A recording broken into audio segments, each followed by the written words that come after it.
Powerful casting, പ്രത്യേകിച്ച് female ക്യാരക്ടേഴ്സിന്, അതുപോലെ socially relevant ആയിട്ടുള്ള നല്ലൊരു കഥ തന്നെ സിനിമയ്ക്ക് ഉണ്ടായിട്ടും എന്തൊക്കെയോ പോരായ്മകൾ കൊണ്ട്, പല കാരണങ്ങൾ കൊണ്ട് എനിക്ക് അധികം ക്ലിക്ക് ആകാതെ പോയ ഒരു സിനിമയാണിത്. 2026 അനുഭവ് സിൻഹ സംവിധാനം ചെയ്ത ഹിന്ദി ഭാഷയിലുള്ള ഒരു കോർട്ട് റൂം ഡ്രാമ സിനിമയാണ് ഹസി.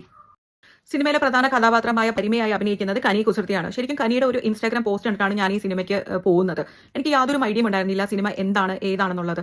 കനി ഇങ്ങനെ വളരെ ലാഘവത്തോടെ ചിരിച്ച് കളിച്ചൊക്കെയാണ് ആ സിനിമ, പറ്റിയാൽ പോയി കാണൂ എന്ന് പറഞ്ഞു കേട്ടിട്ട് ഞാൻ ആ സിനിമയ്ക്ക് പോകുന്നത്. അതുകൊണ്ട് തന്നെ സിനിമ ഞാൻ കാണുമ്പോൾ എനിക്ക് വളരെ സർപ്രൈസിംഗ് ആയിരുന്നു ഈ ഒരു സിനിമയുടെ ടോപ്പിക് ഇങ്ങനെ ആയിരിക്കും എന്നുള്ളത്. ആ ഒരു കാര്യത്തിൽ എനിക്ക് കനിയോട് വളരെ നിരാശയുണ്ട്. കനി മുൻപ് ചെയ്ത പ്രൊമോഷൻസ് ഒന്നും ഞാൻ കണ്ടിട്ടില്ല. ഞാൻ ആ കൂടി ഈ ഒരു പ്രൊമോഷൻ മാത്രം കണ്ടു. അതുകൊണ്ട് കനി ഇങ്ങനെ ആയിരുന്നില്ല ഈ സിനിമ പ്രൊമോട്ട് ചെയ്യേണ്ടിയിരുന്ന എന്നുള്ള ഒരു പരിവം എനിക്ക് കനിയോടുണ്ട്. സിനിമ ആരംഭിക്കുന്നത് പരിമ എന്ന പെൺകുട്ടിയെ കാണിച്ചുകൊണ്ടാണ്. അവളുടെ ഭർത്താവും കുഞ്ഞും ഇവർ ഓഫീസിലേക്കും സ്കൂളിലേക്കും പറഞ്ഞു വിട്ടിട്ട് ഇവൾ ജോലിക്ക് പോകുന്നതും ഒക്കെ കാണിച്ചുകൊണ്ടാണ് സിനിമ ആരംഭിക്കുന്നത്. ഒരു ദിവസം ജോലി സ്ഥലത്ത് നിന്ന് രാത്രി 10:30 ഇറങ്ങുന്ന വഴിക്ക് അവളെ തട്ടിക്കൊണ്ട് പോയിട്ട് കാറിൽ വെച്ചിട്ട്, ഒരു വണ്ടി വെച്ചിട്ട് അവളെ ഗ്യാങ് റേപ്പ് ചെയ്യുകയാണ്. ഗ്യാങ് റേപ്പിന് ശേഷം റേപ്പ് വിക്ടിമായ പരിമ ഹോസ്പിറ്റൽ ഡേയ്സ് കഴിഞ്ഞ് കൂടുന്നതും അതിനുശേഷം വീട്ടിൽ വന്നിട്ടും അവളെ സൊസൈറ്റിയിലും ജോലി സ്ഥലത്തും ഒക്കെ നേരിടുന്ന സ്റ്റീസും അവഗണനകളും, തുടർന്ന് കേസുമായിട്ട് മുന്നോട്ട് പോകുമ്പോൾ കേസുമായിട്ട് ബന്ധപ്പെട്ട് ഉണ്ടാകുന്ന കറപ്ഷനും നീതിയില്ലായ്മയും ഒക്കെ തുറന്നു കാണിച്ചുകൊണ്ടാണ് സിനിമ കഥ പറഞ്ഞ് മുന്നോട്ട് പോകുന്നത്. വളരെ സ്ട്രേറ്റ് ഫോർവേഡ് ആയിട്ട് തന്നെ സിനിമ ആരംഭിക്കുകയാണ്. വളരെ അൺസെറ്റിലിംഗ് ആയിട്ടുള്ള ഡിസ്കംഫർട്ട് ആക്കുന്ന റേപ്പ് സീൻ സിനിമയിലുണ്ട്. ഇതൊക്കെ മലയാളികൾക്കിടയിൽ എത്തിയാൽ എനിക്ക് തോന്നുന്നു പണ്ട് ബിരിയാണി സീനിലൊക്കെ ക്ലിപ്പിംഗ്സ് ഒക്കെ വെട്ടിയൊട്ടിച്ച് വാട്സാപ്പിൽ വൈറലാക്കിയതുപോലെ കനിയുടെ റേപ്പ് സീൻ ഉണ്ട് ഈ സിനിമയിൽ നേട്ട. ലൈംഗിക ദാരിദ്ര്യം പിടിച്ചവന്മാർ ഇതും വെട്ടി എടുത്ത് വാട്സാപ്പിൽ വൈറലാക്കുമെന്നുള്ള ഒരു കാര്യം യാതൊരു സംശയമില്ല. ഇവന്മാരെ കൊണ്ടൊക്കെ ഇതൊക്കെ പറ്റത്തുള്ളൂ.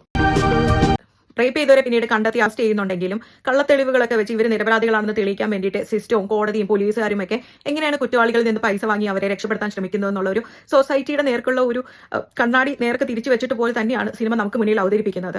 അതൊക്കെ വളരെ റെലവന്റ് ആയിട്ട് ഇങ്ങനെ നടന്നുകൊണ്ടിരിക്കുന്ന കാര്യങ്ങൾ തന്നെയാണ് സിനിമ അതുപോലെ നമുക്ക് മുന്നിൽ കാണിക്കുന്നത്. ഈ പരിമ എന്ന പെൺകുട്ടി റേപ്പ് ചെയ്യപ്പെട്ട ദിവസത്തിൽ മൊത്തത്തിൽ 80 റേപ്പ് കേസുകളാണ് രജിസ്റ്റർ ചെയ്യപ്പെട്ടിട്ടുള്ളത്. രജിസ്റ്റർ ചെയ്യാത്ത കേസുകൾ കൂടി വരുമ്പോൾ ഇതിന് മുകളിലേക്ക് കണക്കുകൾ പോയിരിക്കാം. ഈ 80 എന്ന അക്കത്തിന്റെ ഹിന്ദി വാക്കാണ് അസി. ആ പേരാണ് സിനിമയ്ക്ക് കൊടുത്തിരിക്കുന്നത്.